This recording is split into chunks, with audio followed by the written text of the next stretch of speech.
This week, the Cantina crew continue their roundtable discussion of the High Republic Initiative and review the final 4 issues of the High Republic Adventures comic book series. After their review of the comics, the team performs a broad analysis of the Star Wars brand and gauge each other's interest in upcoming projects and the creatives working on them. For Light and Life.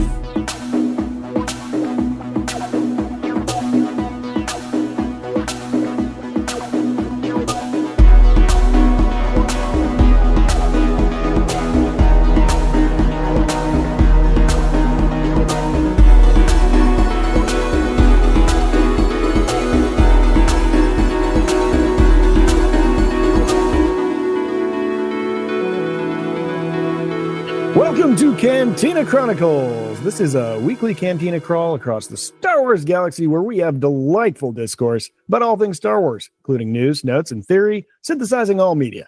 We contextualize your canon. We're your landing pad for all things Star Wars. Grab your seat and let's chop it up. Grant and Adam, how are you doing, guys? Good. I'm doing great. You said chop. I'm wary of Chopper being around here, so I'm steering clear. That little guy will take you out at the knees. Right? What an open, though.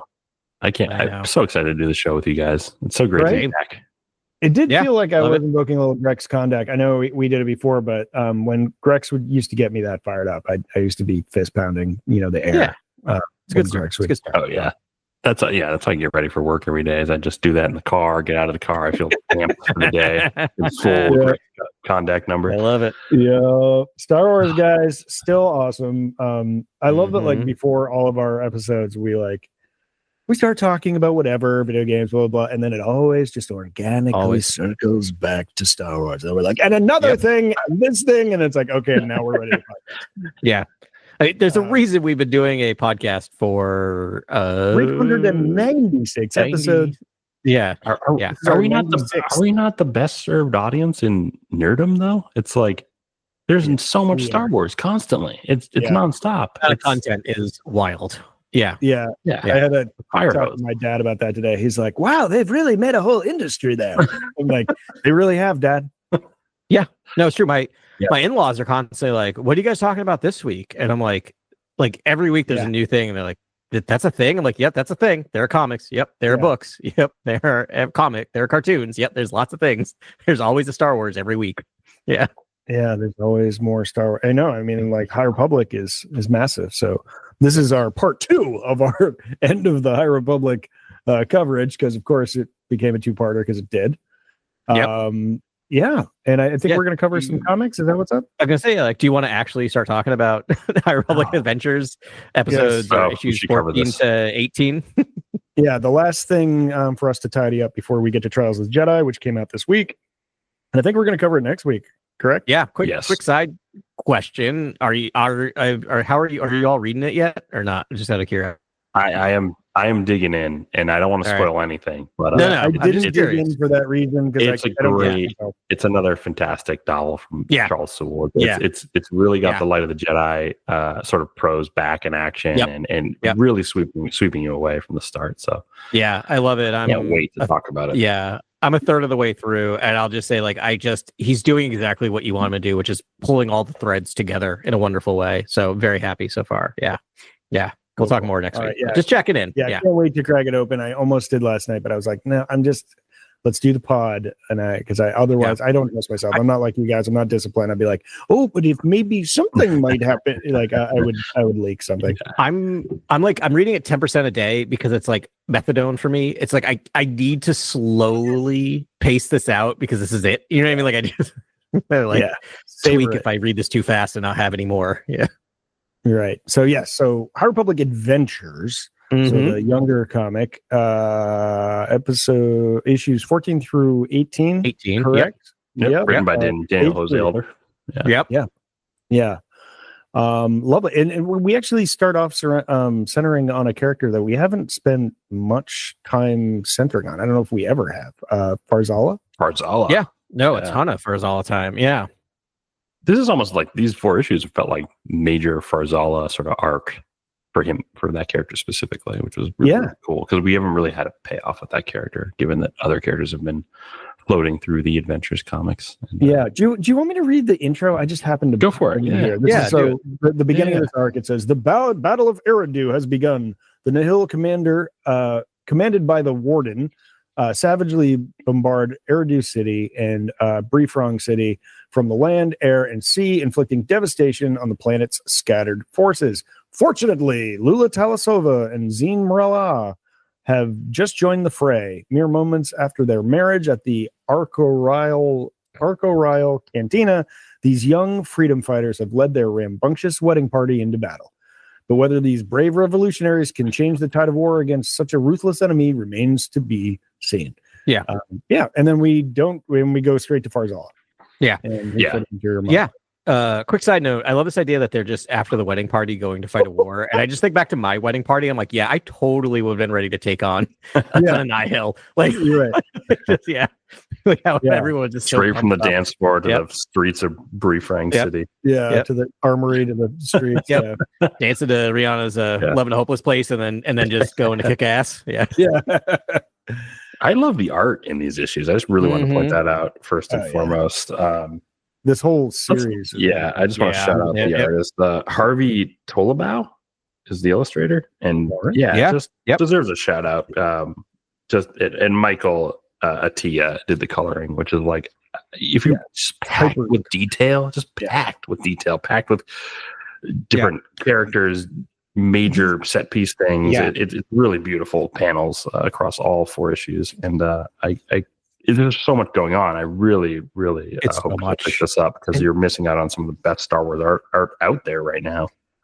Really great. And the other thing I'll say is, and we usually talk, like in comics, you almost always just focus on illustrator and author, right? And I do, and Grant, you mentioned, I do want to like shout out the colorist, which is not something I do a lot. These comics pop. Like the colors they choose in this thing are like almost to the point where I have to slow down to read it because they're so hyper colored that like I almost find like my like I'm overwhelmed sometimes when I look at a giant spread that I got to slow down to really see what's going on. I love it.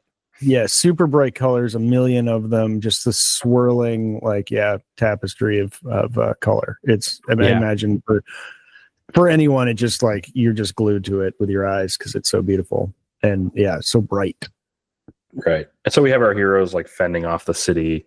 They're fighting against the Warden on the ground. Yeah, we got a little background on the Warden too. Yeah, a lot of Warden focus, which I love. Like, let us get to know the big bad before the big bad's destroyed. Right. Yeah.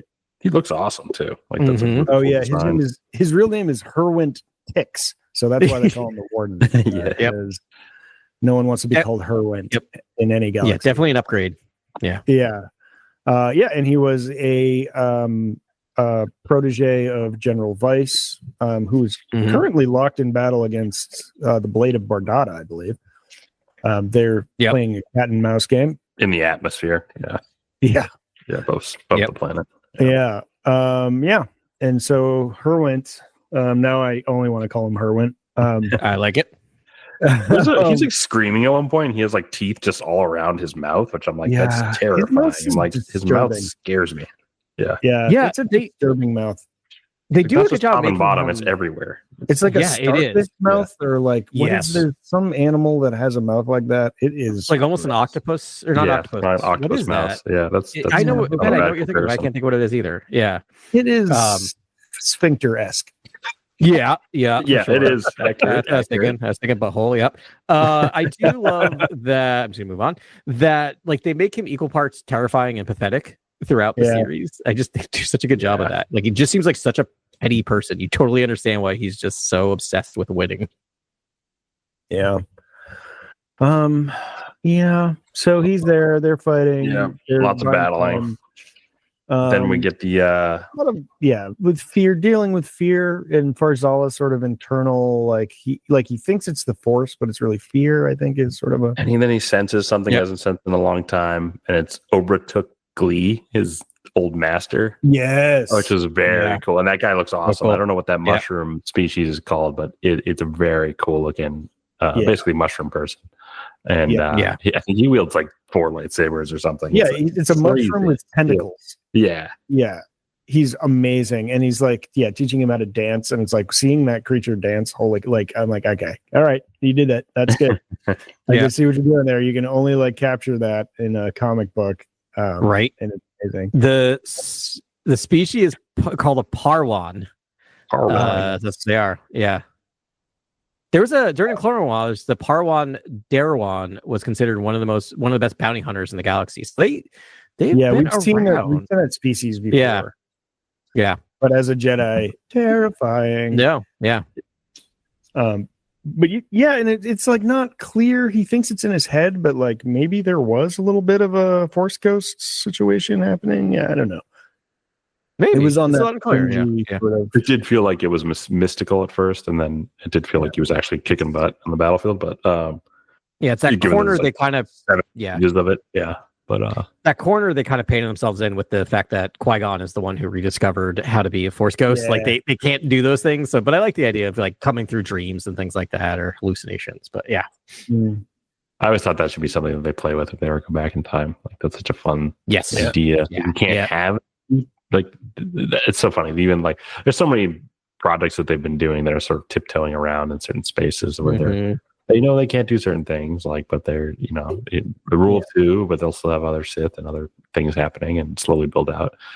And I would love to go back and see maybe like it's not Force Ghost. It's like, middle ground. It's like something almost like affects something in the physical, but it's past and you don't really have a full ghost. But I'd love to see them play with that.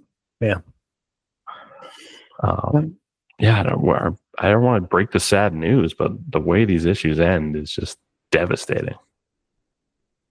I think you should break it. Yeah, do it. Well, rest in peace, Farzala. Like, we knew you for too short a time. I wish we knew you for longer.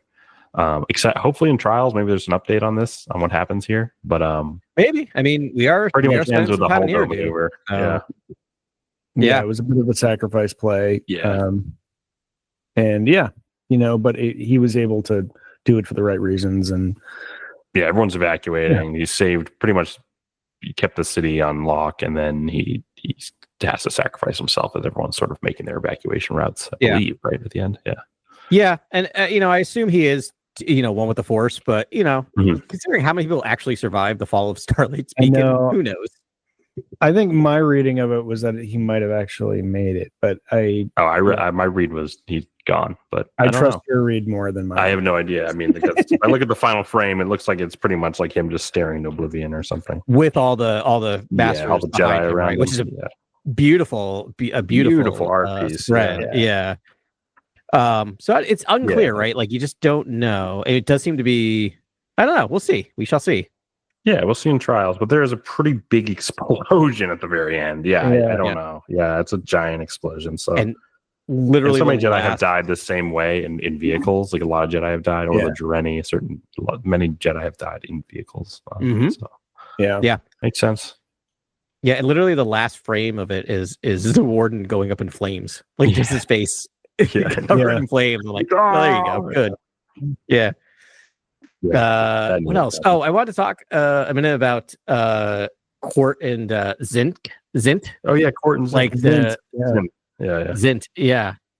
Super fascinating. I know, like I can't remember their species. I had it for a second there, but I just love the fact that the Aloxians, right? They have this like skull face covering that allows them to kind of control their emotions, right, and control who they are until they get to a certain age. And that was like a big part of, I think, either the first or second run phase of the High Republic with Court. And finally, he was old enough to take it off. But I love that through the first two like runs, you're just like, what's going to happen if one of them takes it off? And we get that with Zint, right? And Zint does that, like takes it off, uses because also they're more powerful with it off to like just sacrifice himself. Like it's harrowing, right? Watching this little kid sacrifice himself, basically. Yeah, it was rough. Yeah. And you called that, Adam. I think we were like, oh, that's, Chekhov's, Chekhov's bone mask. Bone mask. And we're like, oh, but what if he, I think we thought about this a few arcs ago, and sure enough, they were waiting for the finale to unleash that on the world. But it worked, and it was kind of cool that it wasn't just like him, Zint going John Wick on everybody. It was like, opening a sluice gate or something. So it was used it to save everyone. Yeah. That's just the Battle of Eriadu from one perspective, or from the ground perspective. We're going to get, I think, another perspective in Trials of the Jedi, which is very exciting. So we'll have more context for this battle. Right, there's more context. Yeah, we had space combat over Eriadu in the last standard High Republic comics. Yeah, like the was it Fear of the Jedi? Yeah, Fear of the Jedi. Yeah, I think Fear of the Jedi. Yep, we have the land. Yeah, here, and then we have and then so far in Trials of the Jedi, we have kind of the big thinkers perspective on it, and it does go on the ground a little bit, but you get a little more of like what Marcion Rowe is thinking during this whole thing, which is interesting. Yeah. So cool. Yeah, and Abe Arquist, like all the bigger players are curiously absent, but Yaddle's great to have Yaddle around in this series. Yeah, Yaddle was cool in this series. Yeah, Yaddle's great. I have no idea where Yoda is. Perhaps he's back with the Trials crew. Trials.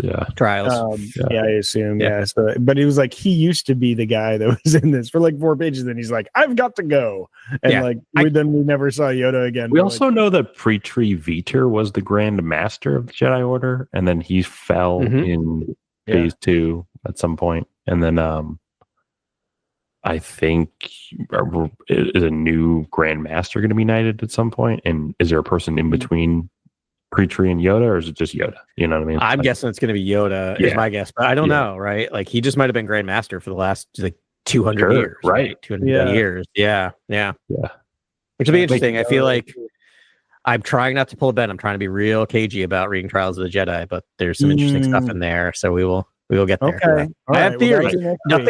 Nothing confirmed, so I can't spoil. But I'm like, every time there's a line, I'm like, interesting. Are they going to go here? We shall see. Nice. Yeah, that's the kind of when the books get good, I end up like highlighting like every page.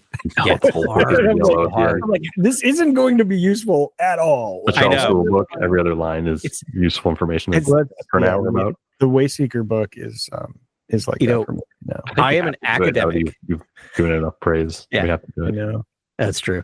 So I know, speaking of highlighting, because it'll never live up to it. But I am an academic, and if you ever look back at my textbooks and the amount of underlining I do, it looks like a madman. Because like I look back and I'm like, that's not helpful. Like 80% of things are underlined. How is that actually helping me at all? I'm so mad at that. Same with doing our Campbell. We were doing our Joseph Campbell stuff way back. Everything was highlighted. There was like notes sticking out of every page. I'm like, you know what? I'm not gonna be able to find anything at this point.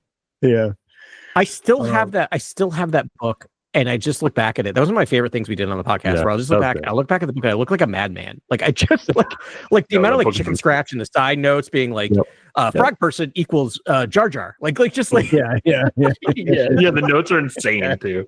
It wouldn't. Yeah, it's perfect. It's how it's supposed to be.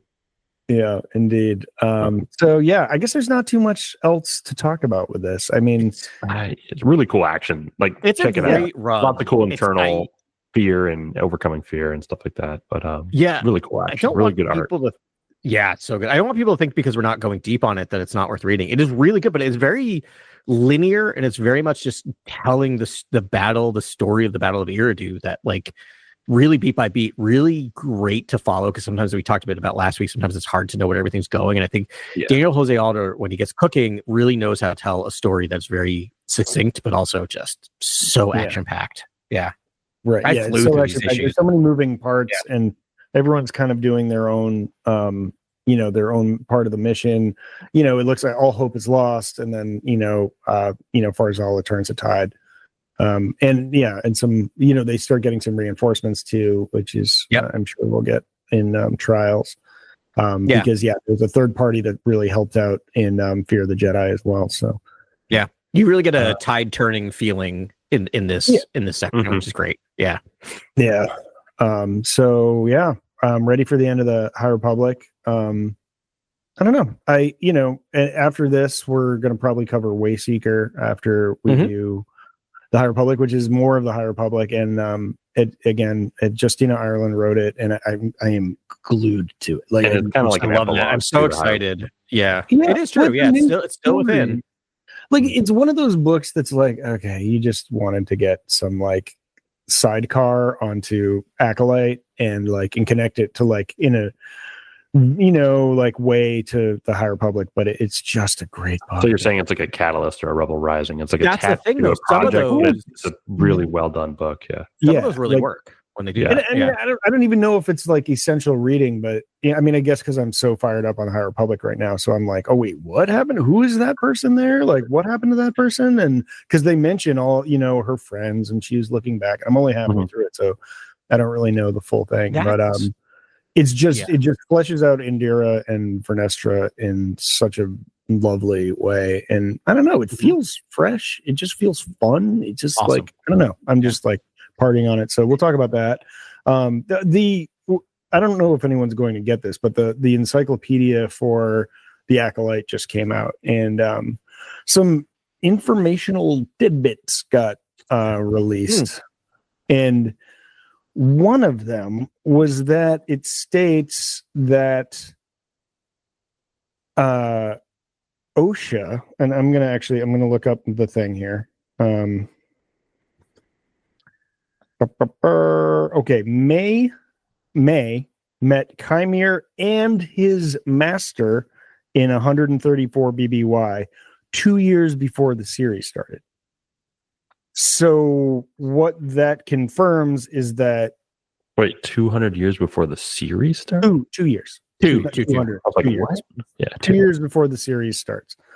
So May, while she was under the tutelage of Chimere, she also met Chimere's master. No. She met the Chimere impersonating the master. You know what I mean? No. Chimere's playing two people. The quote is May met Chimere and his master. But that's broadly speaking. I don't think it's like in a certain moment she met two people at once. I think it's speaking to the idea that in maybe the same time, timeline, or the same week or the same standard year, she met Chimere, and then she also met the master in that year. But unbeknown to her, she didn't know that. This is pretty clear. This makes it sound like two people. I'm just saying. I think if that's she didn't meet Plagueis. It didn't happen. And it would also, that quote would confirm that Plagueis is in fact Chimere's master. So they know, because we didn't even know if they knew each other based on. I don't think you know that. Yeah, I don't know.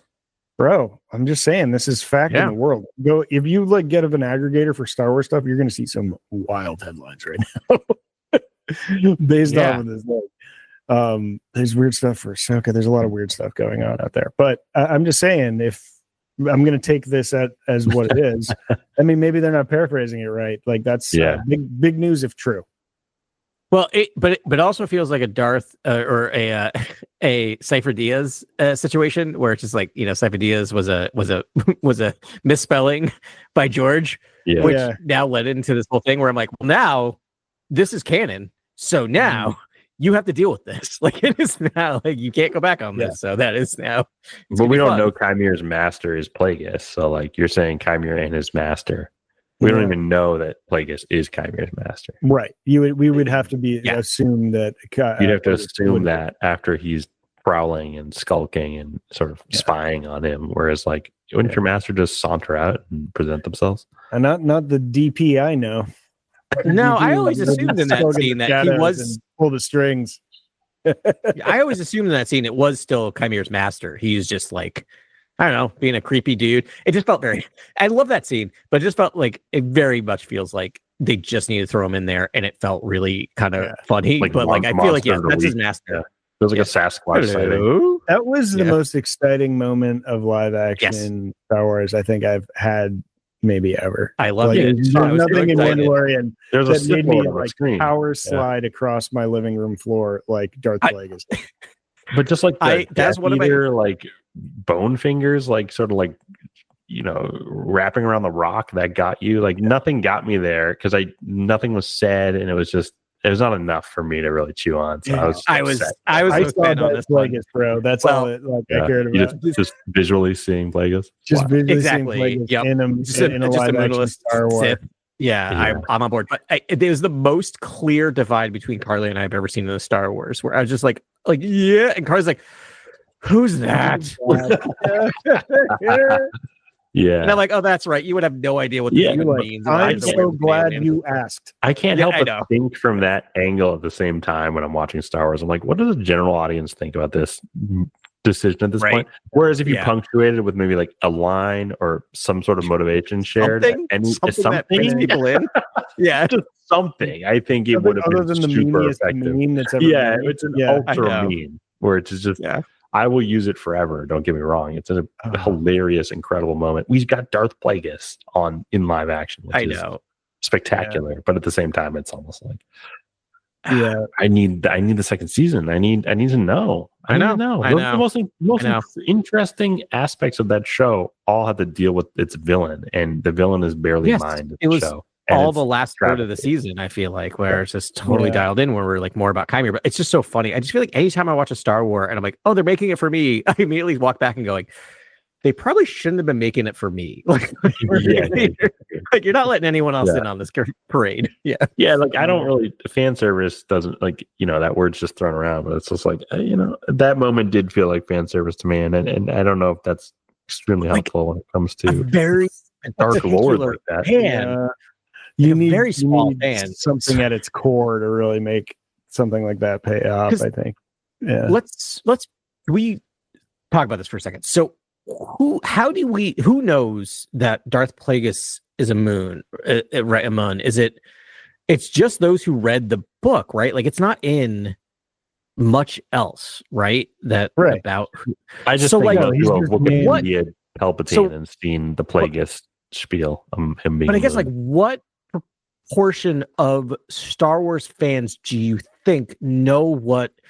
Because there's a percentage that knows who Darth Plagueis is, which I'm like, maybe that's like 25% of Star Wars fans. Maybe know who Darth Plagueis is. Memers like their favorite quote is, "Have I ever told you about the?" Yeah, I mean, it's a banger. It's like one of the best Star Wars lines of all time. So maybe up to like a third. Tragedy of Darth Plagueis the Wise. Sorry. What percentage of that third do you think? I don't even think Larry Kasdan knows who Darth Plagueis is. That's my point. He doesn't. No. So it's just wild to think of that scene of just like there's no dialogue, there's no name, there's nothing. It is a scene of a weird alien that like maybe 0.5% of your viewership knows what that is. Everyone who's read the novel Darth Plagueis, which is a very small percentage of people. I mean, it came out at a time when there was nothing else going on. Yeah, it was like before Disney bought Lucasfilm. It was, and it's Lucino who's like only like writes bangers, and like I think the bulk of like hardcore Star Wars fans that like if you're a reader, sure, like, everyone read Plagueis. Yes. But what percentage of Star Wars fans is that? Is that my point? Yeah, like, because those people are our age, right? And like the younger people I see on like the Star Wars subs are like, is it worth reading this book? And everyone's like, oh my God. Which I agree with. It is. It's so. I mean, we covered it on the podcast. It's amazing. It's a great book. Yeah, I mean, Lucino is the one that made Plagueis a moon. Like he knew that Plagueis was used in Return of the Sith. Revenge of the Sith. Thank you. R word. And I think nothing else. Who made him a unionist? I want to ask Grant a question. Sure, go for it. This is for you too, Ben. But I think this might prove my point. Not even prove my point. I want to get your thoughts on this, Grant. Go for it. Do you think showing Darth Plagueis more people who knew who that was than when Clea at the end of Doctor Strange and the Multiverse of Madness pops out? Which one do you think more people knew? So that's a post-credit scene with post-credit scene and Doctor. Yeah, it's a legit question. I'm not even trying to lead you. I think if you picked up a Doctor Strange omnibus, you know who Clea is. So there's a probably wider chance of knowing who Clea is. And thank you, Ben. That's exactly what I wanted. Clea from Andor. But I don't think you see the problem with fan service. The problem with fan service is it's dependent on you knowing the character, I guess, for you to appreciate the moment.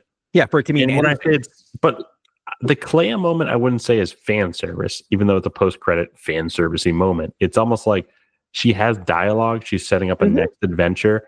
A motivation. It's true. That's true. A motivation is shared. Yep. I would say strictly fan service is when there's nothing shared and it's literally just a cameo. That is complete fan service too. That's a good point. You don't know who Clea is, but you know it's important and you know what it kind of means. It's setting something up. You know what it means for the character. As opposed to just... I feel that's the same with Plagueis. Like, I know it was a weird intro, but you're like, oh, there's a man behind the man. And there's a puppeteer.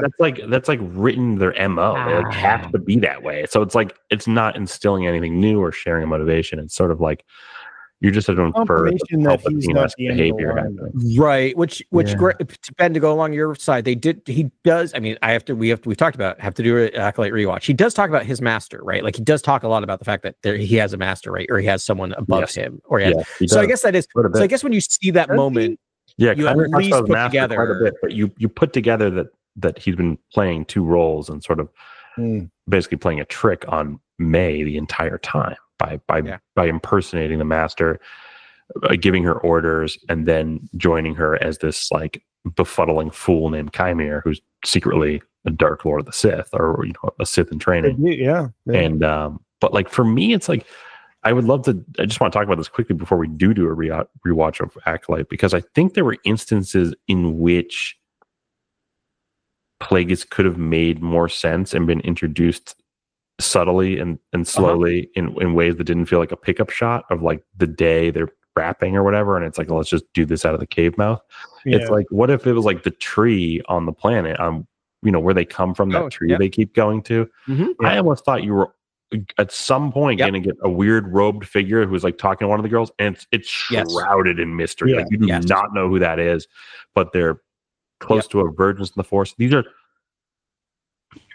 These are twins, right? That were born from the Force. You're telling me, like, to me, this felt like Leslie Headland wanted to play with this idea of maybe like, and I think Charles Sewell likes the idea too, of like the idea of like the creation of life, right? The idea that like you can use the Force to create life. And to me, it was like maybe, and like I think May and Osha's mother say something about when they came together to like make life in some sort of ritual, but like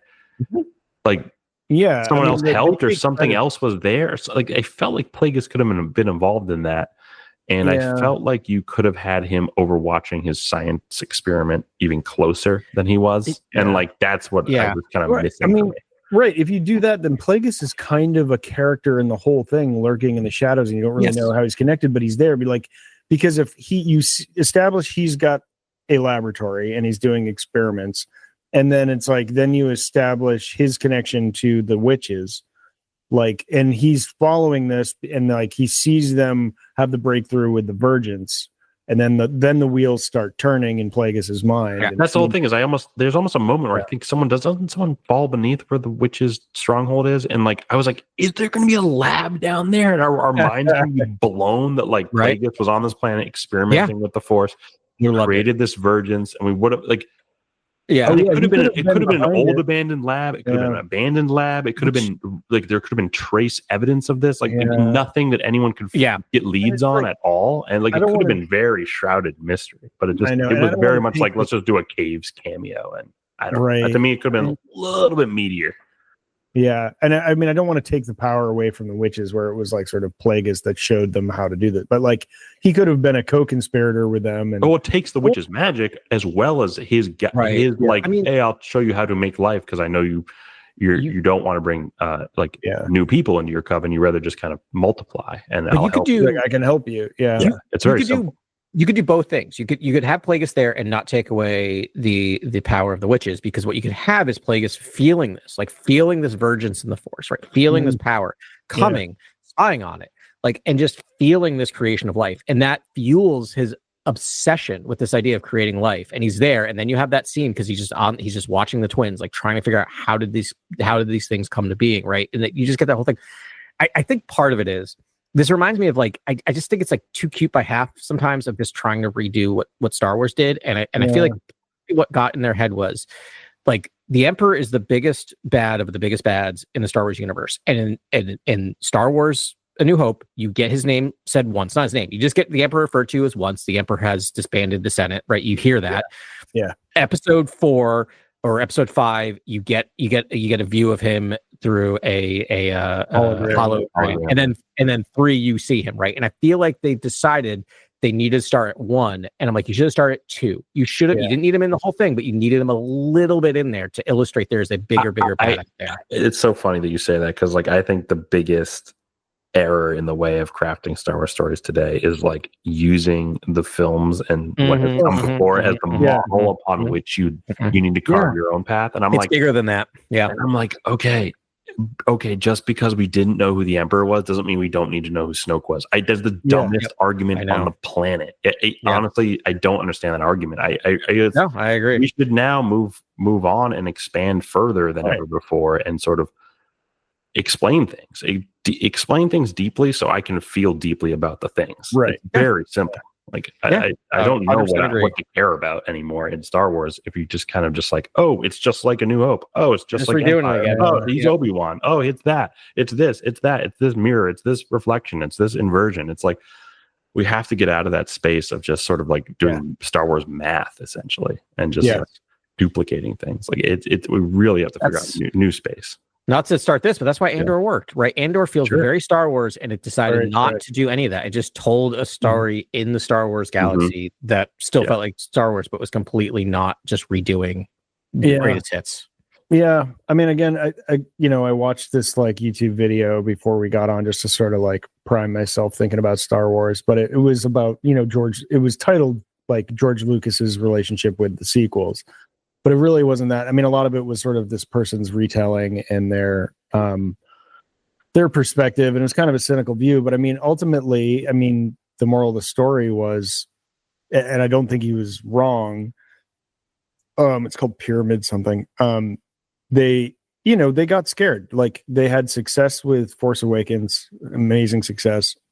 They really thought that The Last Jedi was going to be a banger and everyone was going to love it, and they didn't. And then they freaked out and they just like cut Colin Trevorrow, like sucked back, like just, tried to be really conservative with Rise of Skywalker. And then Solo, and then the release schedule being so close together, and Solo suffering. And why did Solo suffer again? Like what?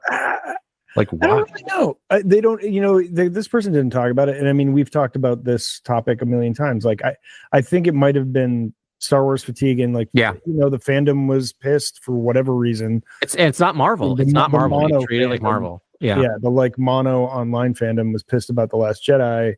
And so they kind of, I don't know. I think there was some pushback on, but I mean, the main thing was money. And it's like if you had Iron Man like drink a Yoo-hoo and then like die, people would just be like, I'm not going to go see the next one. The other thing is they released it in the middle of the biggest time, the biggest area of movies in the year. It was a summer release, and I love Star Wars. But Star Wars is not going to compete against Marvel and other summer blockbusters. Like making it a Christmas, winter thing to come to when not a ton of other stuff's out. Like that's the Harry Potter model. The reason why Harry Potter did so well in some ways is that it was the only thing coming out at Thanksgiving. It was the thing to do to go with the family because there's nothing else to do. Release it at Christmas. That's a perfect time for movies. People are home. They don't want to see their family. They just are sick of their family. They want to go to the movies. Like that's why Star Wars always release it at Christmas. Like that's the best idea ever. Anyway. I mean, that's the thing. It's like ultimately it felt like, Star Wars fans want something fresh and they want something new, but it can't. I don't know. I'm not going to get into how The Last Jedi didn't do that, because for me, it was fun and it was great, but it was like the goal was being more. I don't know. The critics say that the goal was being more subversive than progressive, and I don't know. Whatever. I thought it was deeply subversive and deeply progressive in the best ways possible. I just didn't think it fit into the lore of sort of what came before, and then what sort of possibly preceded all of that, which I was like. I think the lore, all that, and I was like, I think to succeed all that, and I was like, I think the lore itself was just suffering in the sequel trilogies. Like, I didn't really know what the galactic politics were. I didn't know what was going on with the war. I didn't understand how Snoke manipulated Kylo Ben Solo. It just felt extremely vague. And then I'm supposed to care when you start eliminating characters, and like there hasn't been a mother-son thing yet. There hasn't been a father-son thing. They're just rammed in weird ways. Later, it would just Let me jump in with my thoughts, and then I want to use my thoughts to springboard. I love it. No notes. I think it's one of the best Star Wars movies ever made. However, here's my point. The fact that three of us, no notes, zero notes. Incredible. No, I got some. I got notes. That's exaggeration. I definitely got notes. Yeah. But I have notes about every Star Wars movie. But here's my point. I have notes about everything. Yeah. Let's not dissect each other's the nerd way. Hold on. Listen to what I'm about to say. The fact that the three of us, devout Star Wars fans, love Star Wars, talk Star Wars every single week, have 3 very different opinions about Star Wars movies, illustrates that movie is flawed at its core because of the fact that it is that divisive, right? That's why it didn't work. That's why it got people scared, is not necessarily because people didn't like it on the internet. It's because there was not a general consensus around the movie. I think that was why it doesn't work in its core, even though I love it. Grant, has issues. Like we all come from different places. I think it's one of the most beautiful Star Wars movies ever Grant made, is not a hater of that film by any stretch of the cinematography-wise. I just feel like his notes. I think Snoke. I like to understand the most wizened characters, and Snoke and Luke were just sitting right there to maybe further expand on. And to me, it was almost like I thought Rey could be almost the next chosen one, and it's almost like you needed to go full bore into that or not do it at all, which they decided to not do it at all and democratize the Force, which was great, beautiful message that everyone just adores. And to them, that's the takeaway of that film. Like, that is it. That is why that film rules to them. And for me, it was almost like, why can't she be a chosen one? Why can't we just go back to the monomyth? Why can't we just? And now I'm following on the sword I just told you guys about, which is like, don't do what you did before. But at the same time, it was like, well, it's all right. There's a reason why that's a classic story. Saying you want to pull from the monomyth is different from saying you literally want to pull from the New Hope. Yes, exactly. Which is what. So it's like, I mean, according to this thing, and it's, Lucasfilm fell in love, like their ideal of a perfect movie is The Force Awakens because it made $2 billion. Yeah.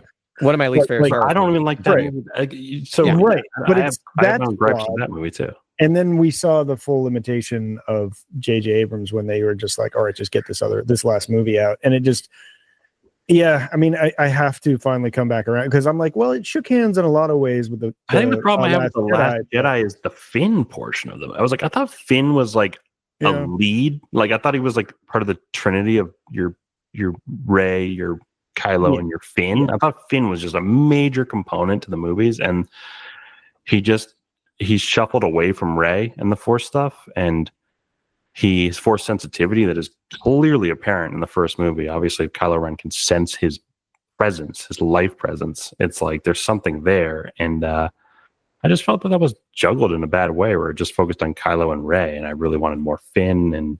He fights Phasma. He has a second hash of the fight with Phasma. I was like, okay. Oh, I mean that. Fine. So you're talking about notes. There's my notes. For that, for sure. Whatever. But it's like it's almost like a holdover. It's very much Finn is on a side mission. Very much a holdover thing for him, which is like ultimate holdover plot for him.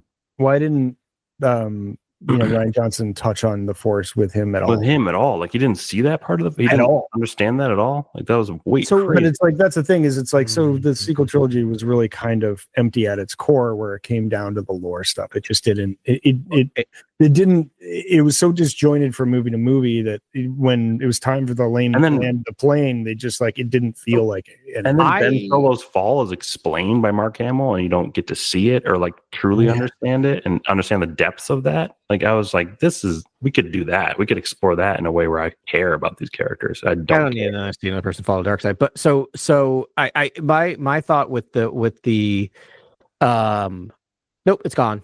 It's gone. Oh, the Finn thing. So like I left Force Awakens not thinking he was Force sensitive at all. I think some of what we might be doing is a bit of Monday morning quarterbacking with this. Like it didn't surprise me at all that he wasn't Force sensitive. It felt like me that the biggest sin to me of the sequel trilogy is that there was no plan. No one told anyone what they were doing. They thought, it worked for George. It worked for one of the most brilliant people ever. Yeah. It's totally going to work for us. Like, no, it's okay having a plan. I'm done with these movies starting shooting before they have a finished script. Stop it. Stop it. I am so done with this Hollywood. Like, this is why these movies suck. Like, actually having a plan is not a bad thing. You can't fix everything in post. And that was the thing is they got scared and sort of went in a different direction. So that's what they kept intercutting with George is like, he's like, I don't, like George had a very exciting direction to go, and they actually used a lot of his theory. I didn't realize this, but they apparently, when he signed this deal, he was going to be a creative consultant for Lucasfilm. So he'd still have a role in Lucasfilm when it went, but then he showed them what his outline for the sequels were, and they're like, yeah, we feel like we want to have something a little more familiar to the original trilogy. They were trying to like retcon the bad energy from the prequels, and he was like, why? He's like, Star Wars should always be something new, something different. They should always be going in a new direction.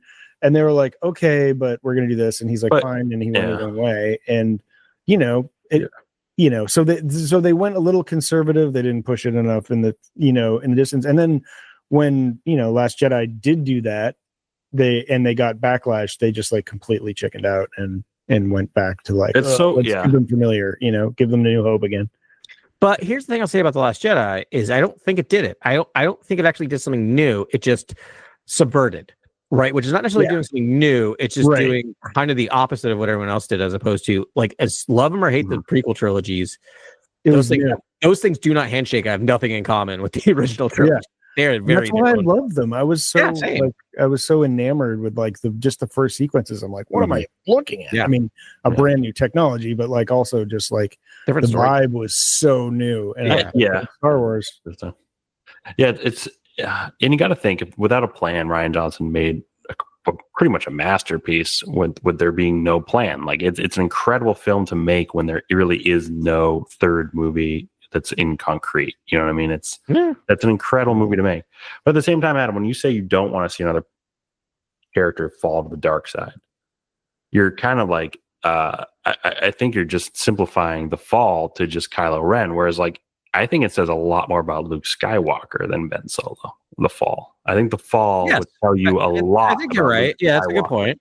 That's sort of what I'm interested in is like, all right, I'll give you that. What if Luke force choked Kylo like Vader slips like his dad? Like to me, that is stuff that's sitting. It's like the fruit could not be closer to the ground. It's insane. It's like truly insane to me. It's like I don't disagree with that. Luke lightning or something where Luke goes Colonel Kurtz. Why is he Colonel Kurtz? I want to know why. I love that. I love it. We talked about it off air. I love that. I don't mind the Rashomon telling of that. I kind of love it in that. I know you do. I thought it was just pure film homage. I thought it was, more homage in that movie than any other movie. There's a lot of homage. Crazy. I love it.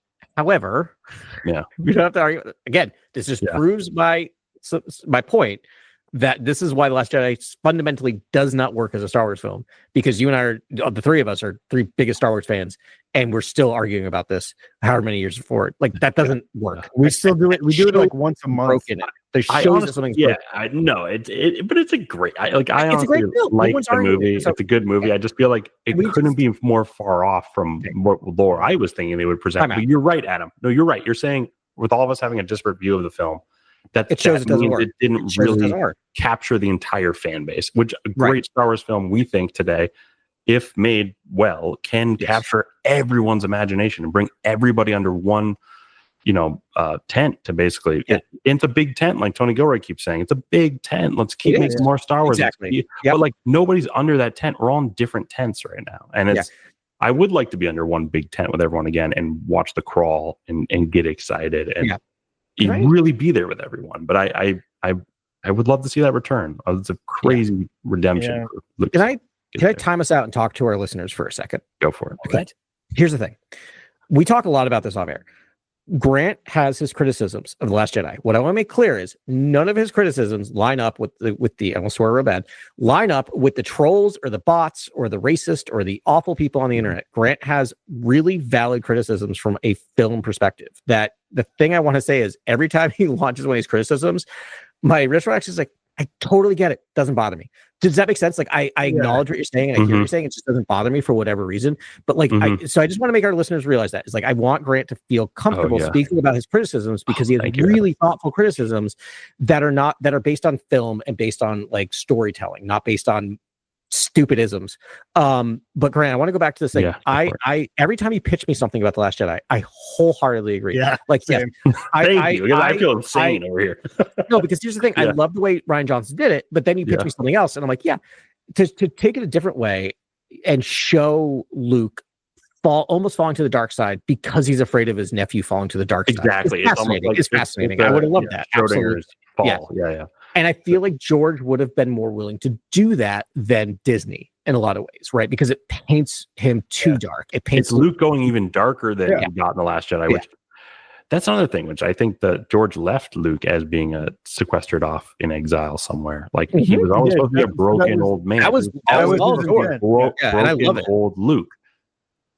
Yeah. I adore that idea. I think that's a brilliant idea. Did it in any way I think for a second that like this guy would have sequestered himself in the state that I saw him in The Last Jedi. No, I think he would have had to take a little darker of a turn. He would have had to experience some real darkness to run away from. Because I felt like, I don't know, it just felt like he was pretty lackadaisical on that island. Crotchety, not like Colonel Kurtz. Yeah, he wasn't Colonel Kurtz. He was just crotchety old man. Yeah, it's a crotchety. I'm gonna go fishing and do what I want and forget. He's like my dad, who I love, but he's a bit crotchety. He's ennui. It was just like whatever. And I was just like, okay, well, isn't he like traumatized from the lightning of the Emperor shooting into his body for like 10 minutes? Isn't he traumatized from his nephew's fall? Isn't he a dark old wizard at this point? Like basically a dark wizard? Like here's what I love about this. Grant will do this. Grant will have this conversation. I will leave this going, Grant's right. We should have done all this stuff. And like 2 days later, I'll be like, I love Last Jedi. Yeah. I don't know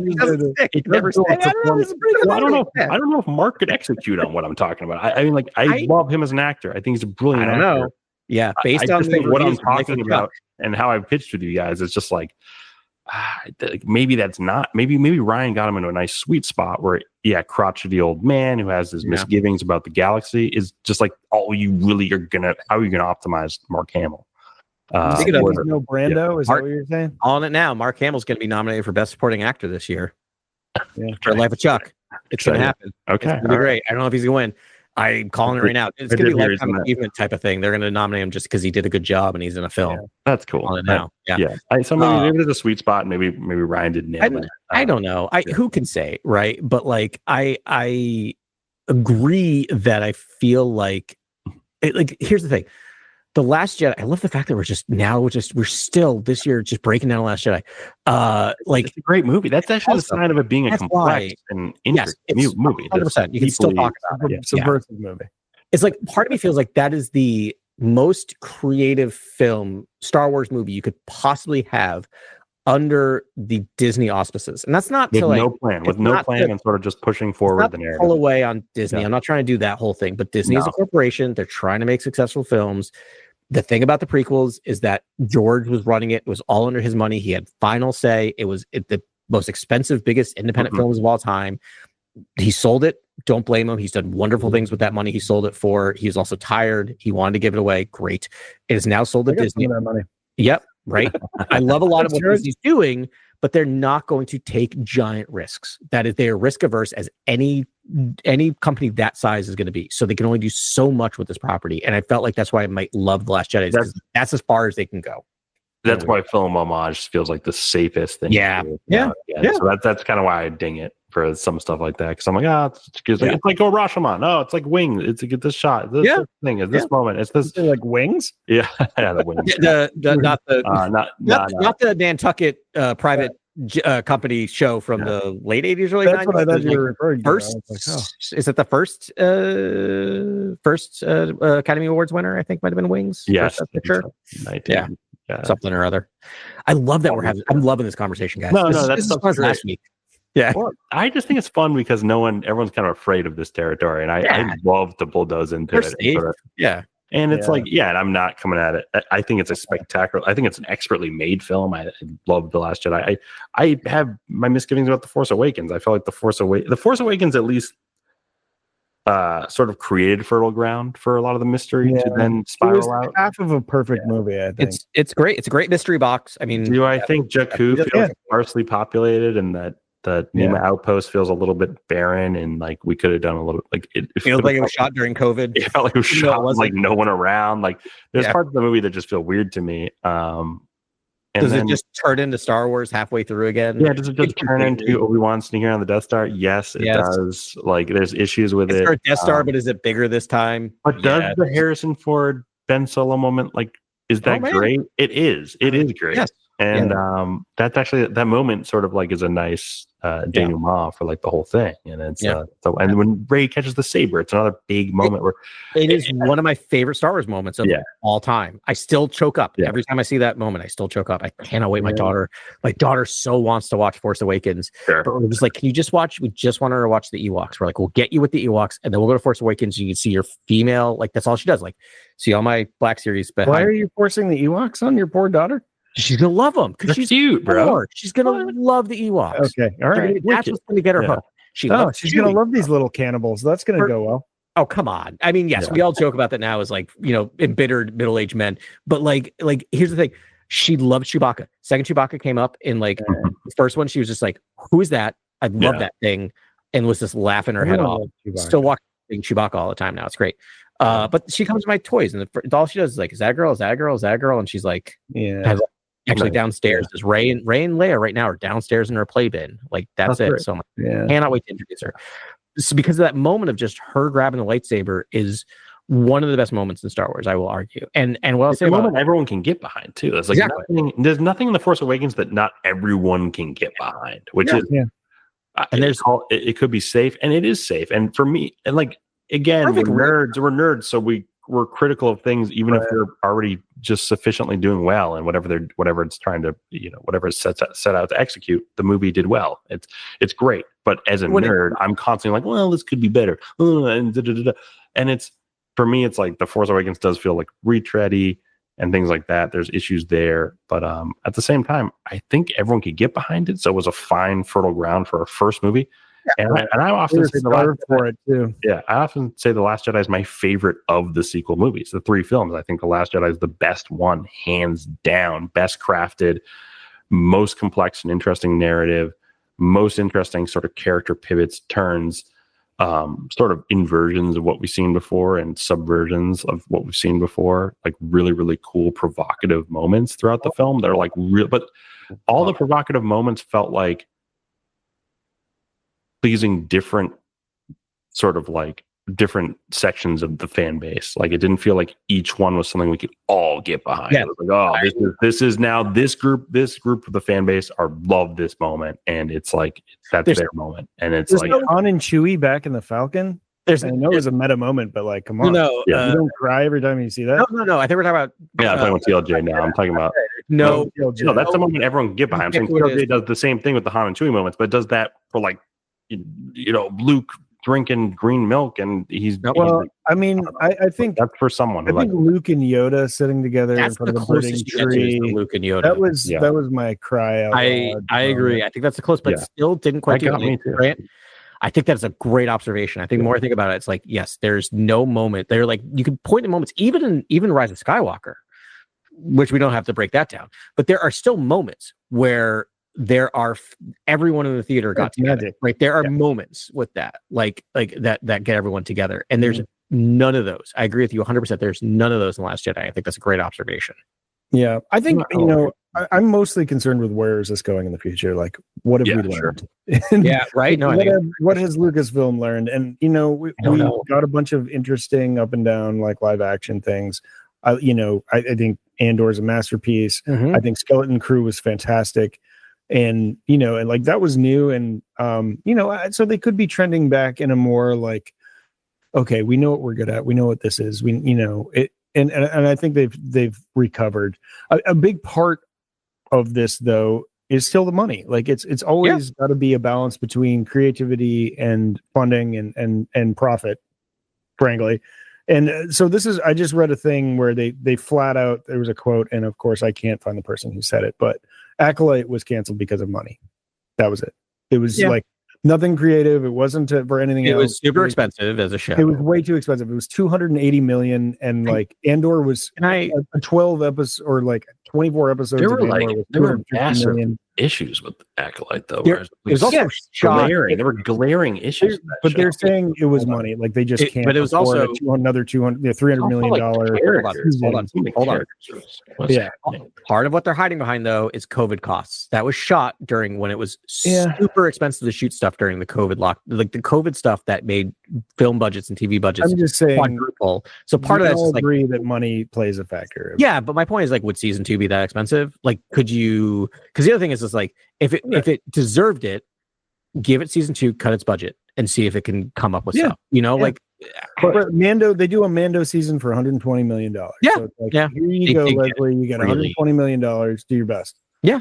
But like, how does Andor? Everyone gets underneath. So that's a tent that everyone's under. Like everyone loves Andor. There's nothing. No one feels like they didn't get something. They don't want something from it. They thought they did something too much. Like almost everything was satisfying to the audience in Andor. Like I can't think of anyone I know who has a bad thing to say about the show. Like, do you know they didn't like or bump against? Maybe the winning, because you're right, Grant, and I think maybe the thing there is Tony Gilroy is nothing like George Lucas as a storyteller, but what he's like is a person with a singular vision that they gave completely creative control to, and they don't do that with much of anything. The closest thing they've done that with is is a Mandalorian, right? With Jon Favreau and I can't think of his name. Filoni, right? They gave them the most leash, and I feel like the ones that don't work is when they're putting too much of a collar on it. I feel like the ones that don't work have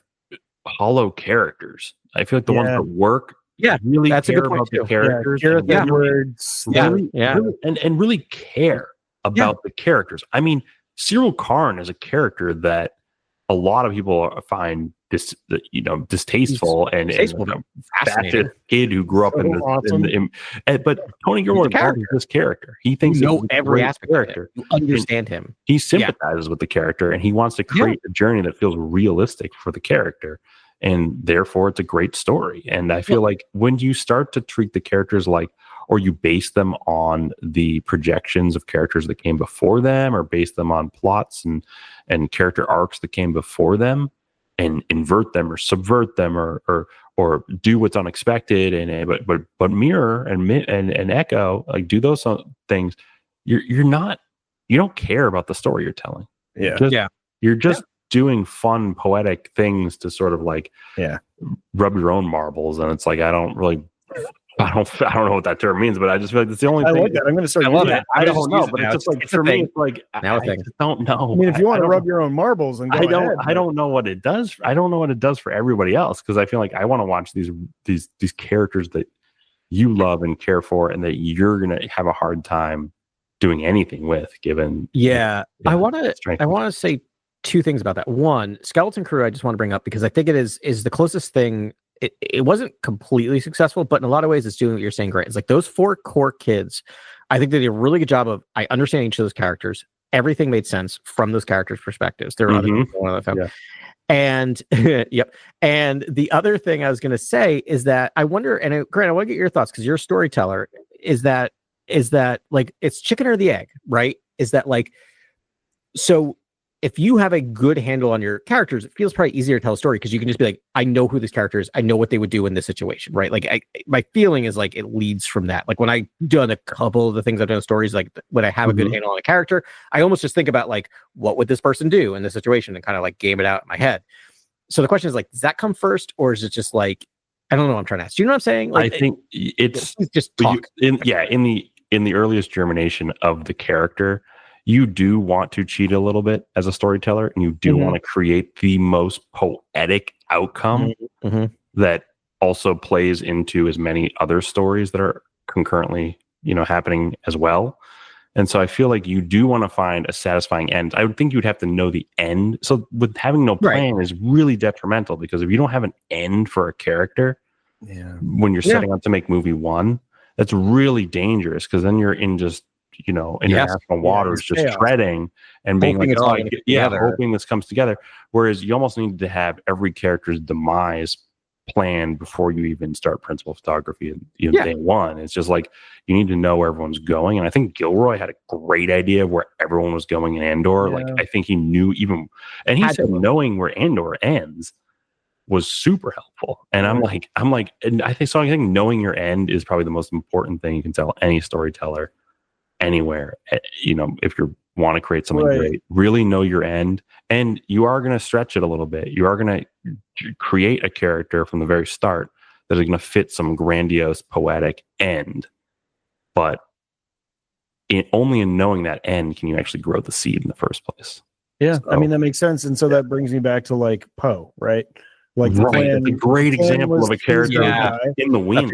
Such a good point. And then and then he wasn't, and it's like, okay, it's like, it's like almost had nothing to do. Get too fiddly, things get weird, and I trust Kathleen Kennedy's instincts. Like I don't, as much as I would love as a hardcore nerd to see Duel of the Fates on the screen, I don't think it really, that wasn't it either.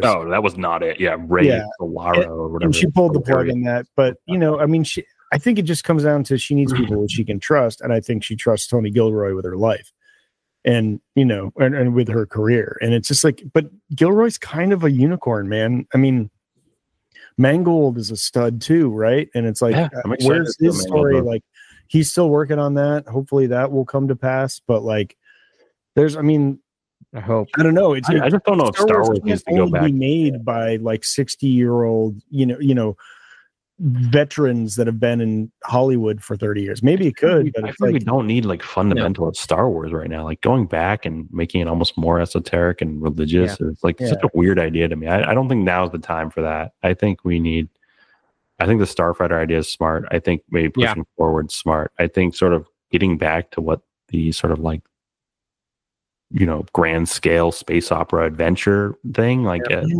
trilogy is almost the way to go. Like that's what you're gonna get, dude. Mandalorian and Grogu, and then Starfighter. And it's gonna be like fun. That's where we're going. Where we're going. But I want the like lore based, heavy hitting, emotional Star Wars. That's you want a saga. You want a trilogy again. Yeah, you want. I want to feel that like that closeness to the will of the Force and it moving and that's why the saga films are so great. It's that sort of like secret sauce of like the Force is deciding everything in every moment, and that's the thing The Last Jedi did incredibly well. The dropping of the bomb activator, the detonator, and so much Force was just vested in that film, which was great. And I love the saga films for that, where you almost feel like there's an unseen character acting throughout those stories, and you miss that. You miss that over time. Yeah, and I think the future of Star Wars is looking at like I'd be part of me would be shocked if the first Jedi, whatever they're gonna call it, actually gets made. Because I just don't know what the world is right now. I just don't know if we'll do this. I don't think it will, because I think they're going to big blockbuster butts in the seats movies like Mandalorian, Grogu, Starfighter. Makes total sense. You know what? I'm fine with that, because you get those finance, the comics, the books, the TV series, the cartoon series, the stuff that the three of us are going to dine on and dig into. And that's what old Star Wars is about in a lot of ways. Is it's going to be a lot like the old thing, is that this buys the books, this buys the comics, this buys all the other stuff that fills in the lore and continues it. I think it buys them capital to then do the Dawn of the Jedi. Yeah, every so often we get two movies that are like fun action adventures, and then it's like boom, lore bomb with Dawn of the Jedi, and then the Rey film, and it's like bang bang, and you're like, okay, these are going to be heavy lore based, force based, mythological epics. And and I think it's just like any other artist, right? It's like one for you, one for me, one for you, one for me, and it might be two for the people and then two for the hardcores. But you pull other people in, right? Because if you put two Star Wars banger films in a row, you've built your fan base, and when you do a third one, people are going to go sight unseen. I think when Solo came out, everyone was just kind of like, didn't know how they felt about The Last Jedi. It wasn't clear what this movie was, and I feel like that was it. And so it wasn't two, but if you put Solo, if Grogu and Starfighter are big hits, and you put something like Solo a third, I bet you that film would have done blockbusters. Well, I don't know, because I feel like Solo is that type of film, and I think they were trying to do that, where it was like, okay, saga. I just think people didn't realize it. And it just didn't work. I think because there was too many. The budget was also doubled. Let us not forget that if it actually came in on budget, it would have done fine. Same thing as Acolyte, right? Yeah, like, it was too expensive, and so they're just like, we can't afford that sort of misstep again. But again, it's just like, well, you've got to invest into people that you trust to do the right thing, and you got to let them do. I think that's the worst thing. I think that's the worst decision they could make, because I feel like what's sort of hurting me as a fan is I don't believe in any of the visions that are sort of like being shared. Like with Filoni, I love Filoni. He's a great creator. I've loved Rebels. I've loved everything he's done. Obviously, all his work on Mando has been great. I just feel like he might be standing in the way of like the person who might have that vision for a trilogy. Yeah, and so I feel like he might be like a gatekeeper, and then if he's trusted so deeply, and then he trusts Simon Kinberg, and then there's a domino effect of Rian Johnson, who we trust. This is who we trust. Trust to me leads to a very boring direction. Trust is equated to like people that have done it before. Like I think if you're going to pick a new artists, director, you just have to trust them to let them their vision. Yeah. Which they did with Leslie Headland. Like, I'm arguing against myself here, but I'm just saying, like, if you're gonna do it and let them cook. I just feel like in the room when someone's pitching if they have the vision, and like if they don't have the vision, it's going to be clear. And so I don't know. My faith in stuff like that has been ground down to zero. I don't, I don't trust anyone to know what they're doing, no matter how much experience they have, or to have that like sixth. The death of the expert. No, I get you. Yeah, you know what I mean. Like, I know it's a cynical, terrible thing, but I'm just like the stuff I'm hearing about there's just like people that you think know what they're doing don't. So that's the more reason that I think almost a new voice should come in that has a really strong vision for maybe what it should be, and they shouldn't be hamstringed by Filoni and the lore. All this stuff. Like the lore hounds shouldn't be hamstringing the person. It should almost be like, oh, this is a fresh take, and it's a new corner of the galaxy, and da. But I don't. At the same time, just go with what works, I guess. I don't know where that leads. Right. And have the brain trust. Look it over for any major issues with continuity or lore. And if it's anything that's not a major violation, I would just be of the mentality, we'll fix it in a book. Like, you know what I mean? Like, we will connect it in the book. We'll connect it to comics. Unless it's, I mean, that's why they have like a huge violation there. It's just like, well, I mean, you could do that. I mean, but like, I don't want rails on them, but if it directly if there's a huge violation. If you were to ask ChatGPT who would be the best candidate to make the next Star Wars trilogy, who do you think it would spit out? Because I think Dave Filoni would would just spit it out based on what is sort of the safest metrics that it can. What do you want me to ask ChatGPT? I'm going to ask it right now. Let's see. Who's the best candidate for making the next Star Wars trilogy? Yeah, I would love to know. I would love to know, because I feel I think you're right. It's going to be Filoni. It's going to be Filoni, and to me, that's actually the crux of what I'm arguing here. I'm arguing that there's almost this gatekeeping watchtower aspect to Star Wars that is really dangerous towards what George did in the first place, which was make these crazy indie films that are just bonkers and out there. And I don't know. Each one had a new vibe. And each one had a kind of weird. What was it, Adam? All right, so here we go. This is so exactly what you're thinking. So I'm going to read word for word. When considering who might be the best candidates to create a creative new Star Wars trilogy, good job, ChatGPT. We're looking at directors or writers with a proven track record of imagining world building, character development, and genre. Right. Okay. Yeah. Number 1, Guillermo del Toro. Okay, fine. Okay. Number 2, Denis Villeneuve. Number 3, Ryan Johnson returning. Number 4, Greta Gerwig. Maybe now we're on. Maybe great. That's fantastic. Great. 5, Jordan Peele. All right, ChatGPT. Okay. Number 6, Taika Waititi. Yeah, that's already happening. Oh, that's great. Yeah. Do you want to know honorable mentions? Let's see. It's so basic. This is so basic.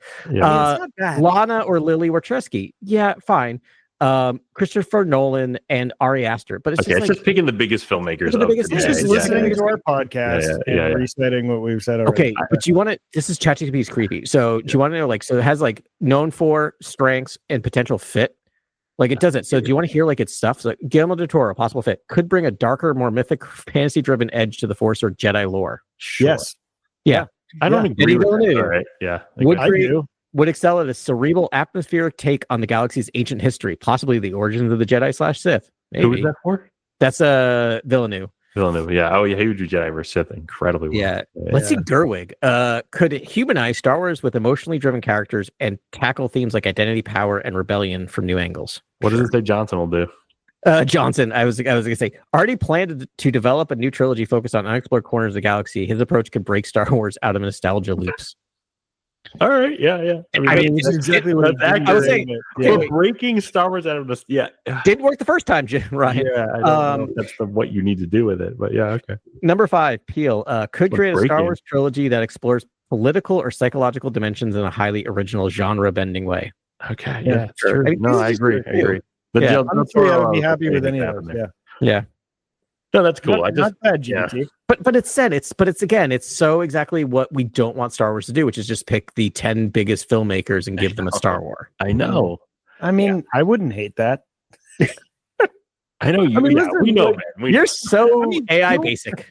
Well, yeah, I am. But I mean, Ben's I got to tell you guys, I'm getting behind this Ryan Gosling movie, and I'm just like, dude, they made this movie for you, dude. Like, of course you're behind it. Like, yeah, I mean, it's not going to have the lore stuff I want, but I think Gosling's going to be It'll be great. fun. I think he's going to have he'll be a great character. No, it'll be great. I'm excited for it. Mia Goth as a villain is just inspiring. I mean, you had me at that. Yeah. On board. I hope it's a worried little about what that is, though. Like, what is that movie? Because it's like, where are we in the timeline? Like, isn't this the best part of being a Star Wars fan, though? It's this moment where we just don't know what a movie is about.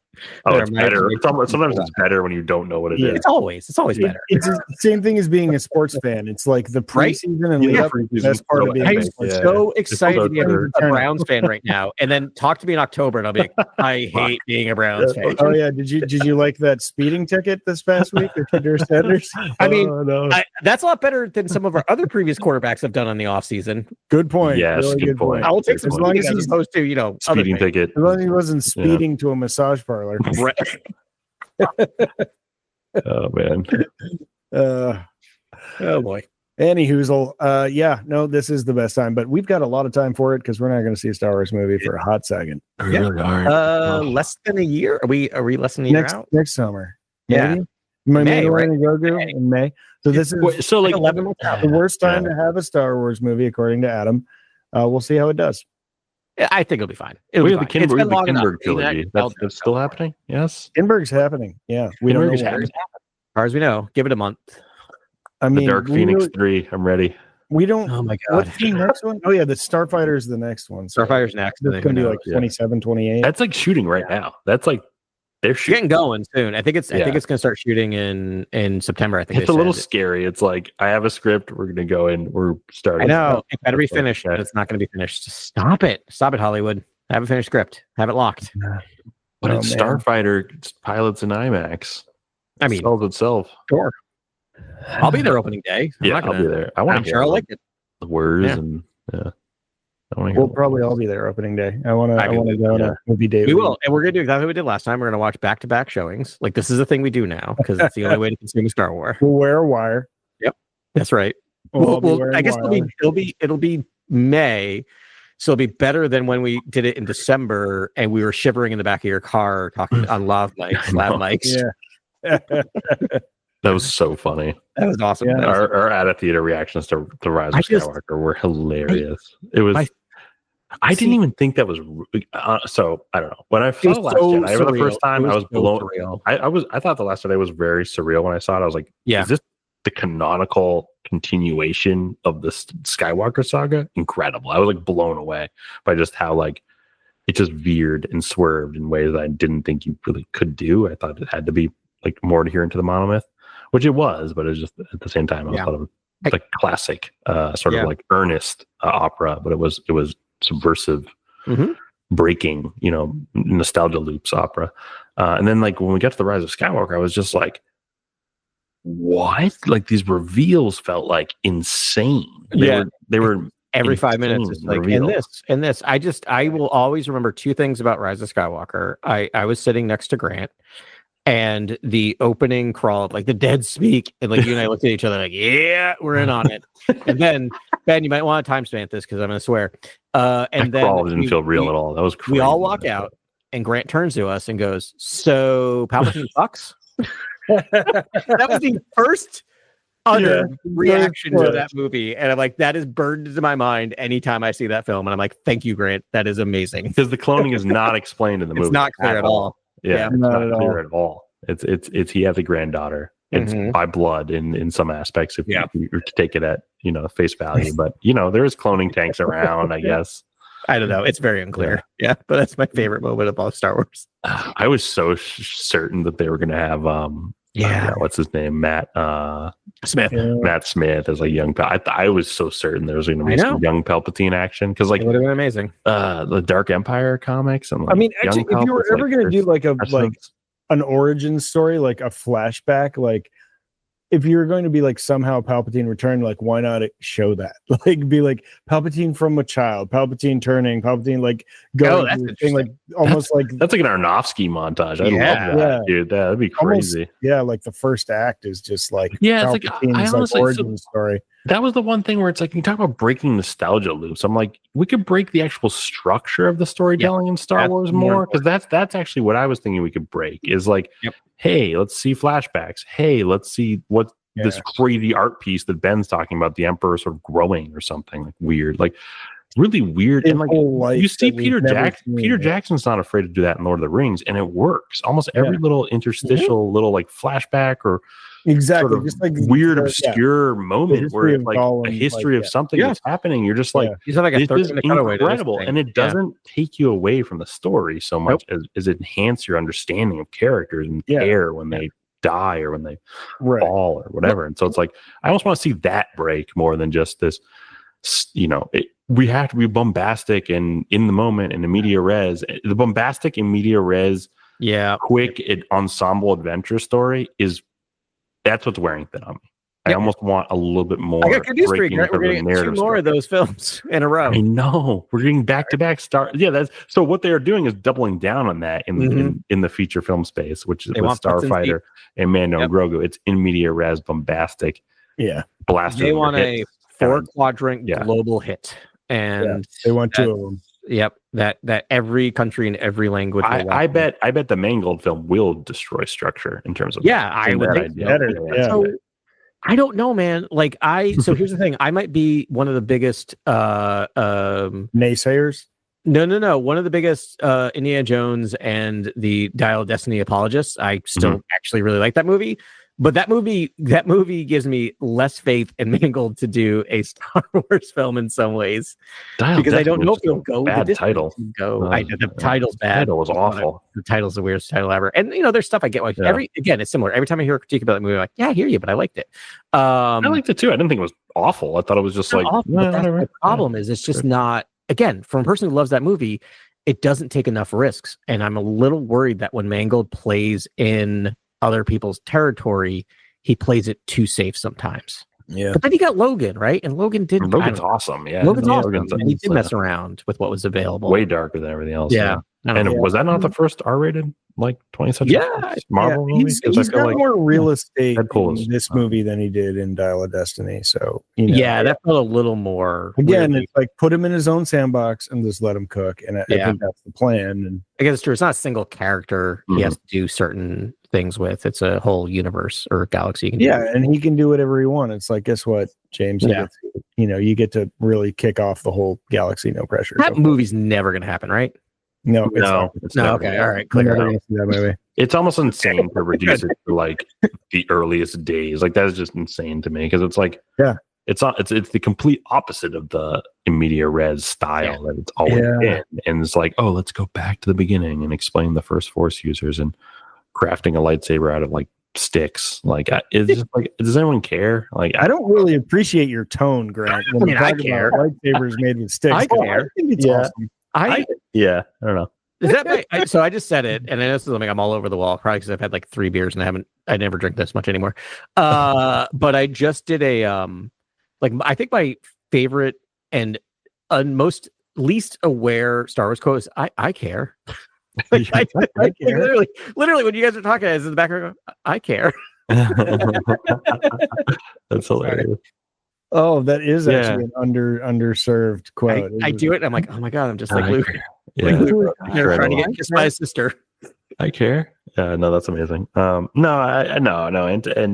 If Mangold can crack that Gordy or not, that's awesome. Like I hope he can. I hope that works.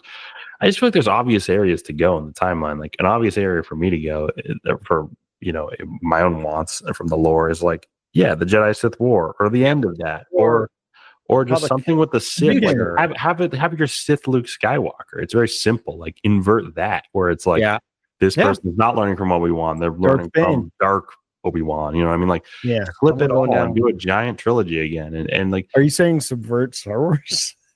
No, full circle. I do like subverting it. Is eating its tail.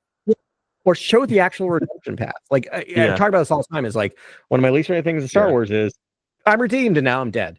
I'm like, no, that's too easy. Like, show the person. Like, that's why, like, I literally, I was at a Star Wars birthday party this weekend. Nice. Great.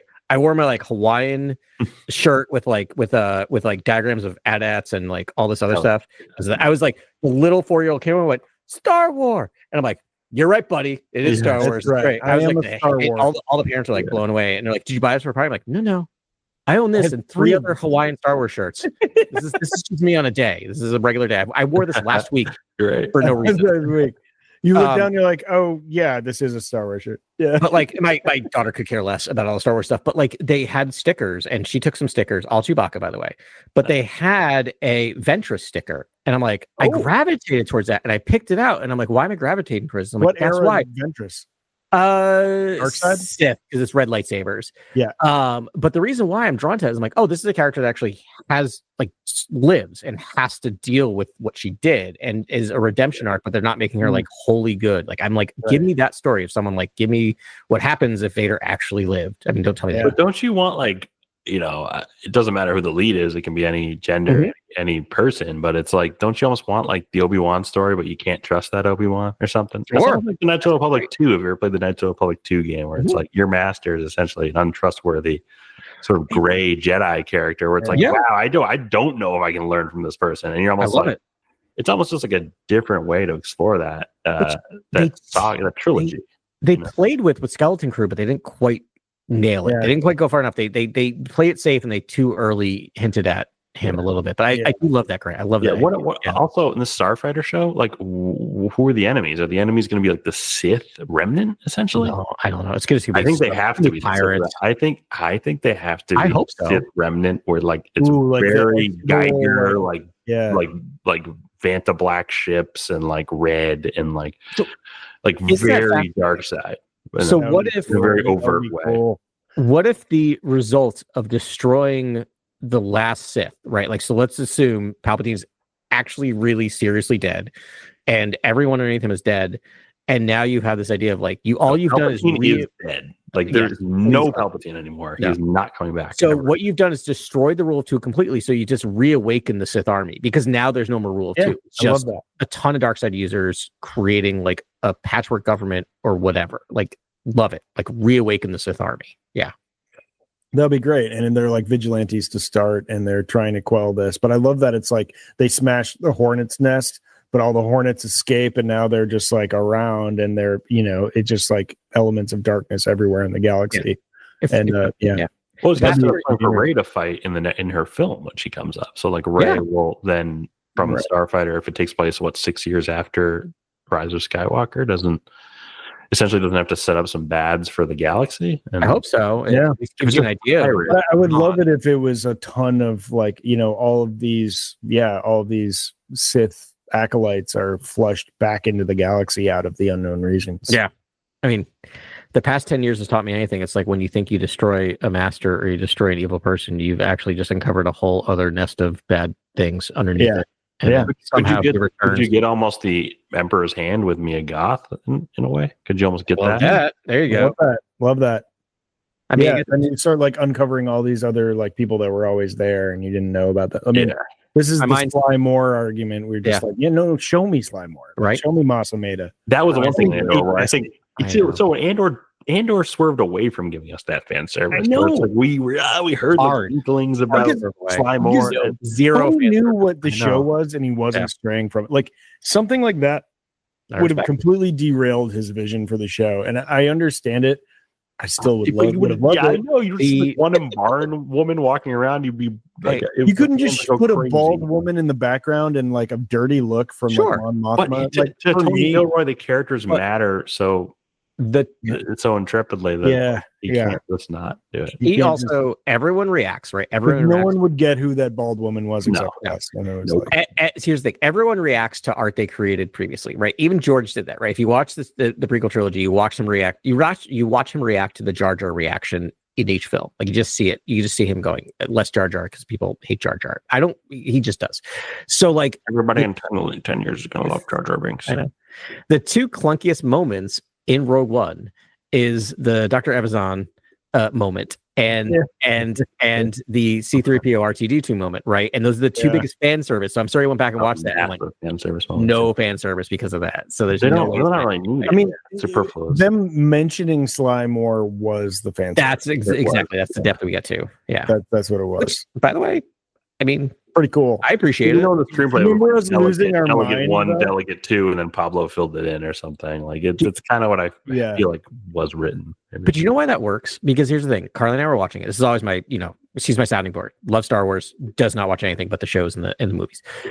Dad did not. She didn't think anything. She had no reaction hearing the word Sly more. It's just the word drop. If there was a moment where there was a bald woman in the background and someone looked at her and there's a clear camera moment, she would look at me like, "Who's that?" What is right? that? She would have been annoyed at that. Right. So it's just like it's perfect. And Gilroy's not messing with it. He's like, no, that's not just my name shot. it. It's for us. We get our There's little no fat on this. Yeah. We get our little hit of little hit of dopamine or whatever, and everyone else doesn't notice. You're not serving your characters to the best of your ability if you're just like panning over to like C-3PO. Like it's kind of like, we're not getting Hera's thoughts, or we're not getting this. It's not. Well, so we're not getting as much of what we want out of them. Cerebral aspects of the characters. But speaking of Hera, right? Because isn't that one of the best moments in Rogue One for the rest of us? Is over the loudspeaker, don't they say calling General Sildula? Or they do. Again, no one but us super fans noticed that. We got a little dopamine hit. It did not affect anyone else's viewing of it. Like I think that's the way to do it. Yeah. Yeah.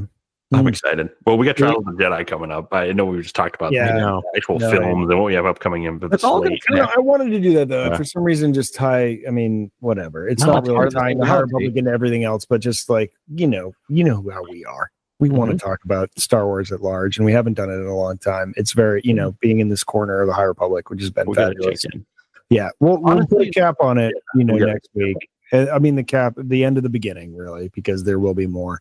Yeah. And I'm excited about it. If Wayseeker is any indication, this might be my like sweet spot. Like it's just sort of like it's just neutral galaxy. It's like, things are happening, we're moving back, but there's nefarious sparse forces, and Jedi are just being Jedi as they are. And like there aren't any super baddies, and there aren't these like massive wars, everywhere. It's just like Jedi being Jedi, and I don't know why. I just love that. Me too. And so that I think is going to be a fun place to explore, and with all these wonderful, deep characters that this cadre of the High Republic have created. Claudia Gray, Justina Ireland, Anna Jose Alder, Kevin Scott, Charles Soule.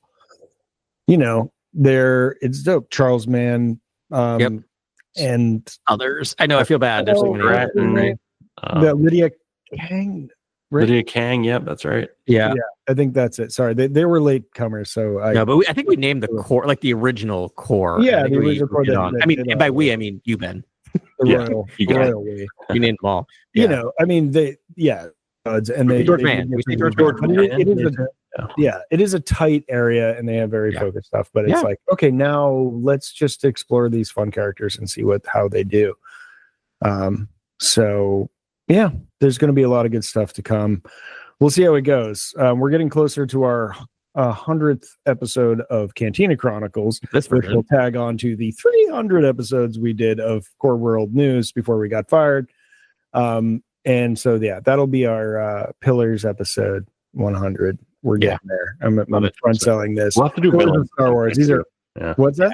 We'll have to do a Martian Row sort of villains episode at some point. You do a villains draft of some kind. I am fascinated by sort of villain creation in Star Wars storytelling. So like I do really want to talk about villains at some point. Yeah, that'd be a good conversation. I love that. Yeah, I love a Martian. Yeah, how he operated and what we liked, and what was interesting. Yeah. And we'll play games, and there will be news as we always do. So it's going to be great. But really appreciate all of you listeners out there. We have friends everywhere, so you have friends everywhere, and you're great. And I hope we get to hang some time and talk Star Wars at the local cantina. But we'll see you next week with a really exciting episode, a really important episode covering Trials of the Jedi. May the Force be with you. We'll see you then.